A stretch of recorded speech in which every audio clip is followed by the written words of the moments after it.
मैं आपको यह बताना चाहता हूं कि हिंदुस्तान ने अपनी कूटनीति चाल के जरिए चीन पर बढ़त बना ली। ऐसा दावा किया जा रहा है कि भारतीय कूटनीति का शानदार नतीजा है कि हिंदुस्तान और चीन पूर्वी लद्दाख में एलएसी पर पेट्रोलिंग के लिए सहमत हो गए हैं।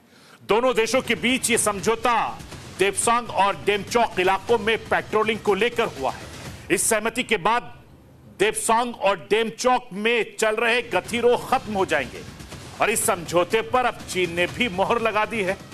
चीन के विदेश मंत्रालय के प्रवक्ता लिन जियान ने इस समझौते की पुष्टि की है। लिन जियान ने क्या कहा है, राष्ट्र की आवाज के जरिए आपको वो भी बताना चाहता हूं।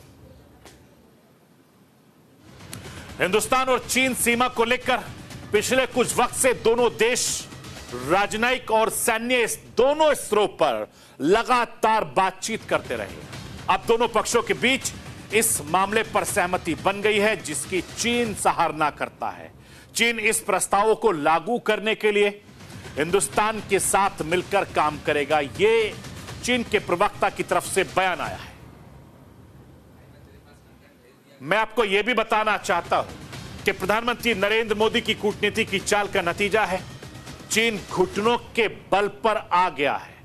और हाल ही में अमेरिका में क्वाड शिखर सम्मेलन हुआ था, जिसमें प्रधानमंत्री नरेंद्र मोदी ने चीन को साफ संदेश दिया था कि पीएम मोदी ने साफ यह कह दिया था कि विस्तारवादी नीति नहीं चलने वाली है। अब इसी कूटनीति का नतीजा है कि लंबे वक्त के बाद चीन पीछे हटने को तैयार है। मैं राष्ट्र की आवाज के जरिए आपको यह भी बताना चाहता हूं कि हिंदुस्तान और चीन में क्या क्या समझौते हुए हैं। स्क्रीन पर लाइए। नए एग्रीमेंट पर सहमति के बाद दोनों देशों के बीच पेट्रोलिंग में नए सिस्टम पर सहमति बन गई है। देपसांग और डेमचौक में सैनिकों को पेट्रोलिंग पॉइंट पर जाने की अभी छूट नहीं है।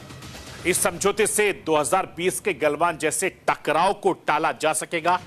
इस समझौते से दोनों देशों के बीच बीते 4 सालों से जो तनाव जारी था वो अब थोड़ा कम होगा।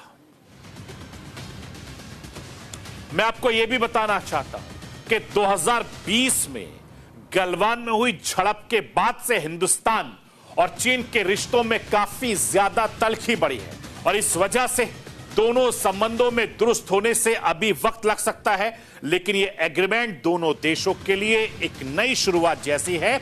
इस समझौते को army chief general Upendra Dwivedi अच्छा कदम बता रहे हैं। आर्मी चीफ ने दावा किया है कि अभी हम दोबारा भरोसा कायम करने की कोशिश में हैं, लेकिन इसमें वक्त लगेगा। आर्मी चीफ ने आखिर इस समझौते को लेकर क्या कुछ कहा है, राष्ट्र की आवाज के जरिए आपको वो भी बताना चाहता हूं। सुन लीजिए।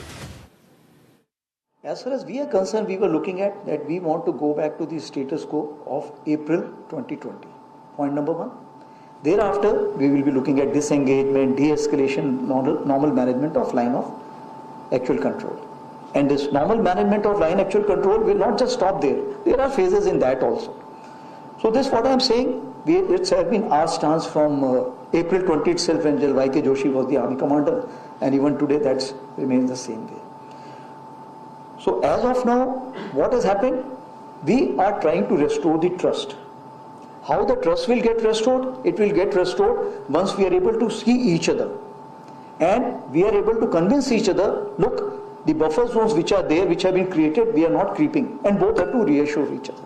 Petroleum gives you that kind of advantage. So that's what is something which is commencing. And as we restore the trust, the other stages will also follow through soon.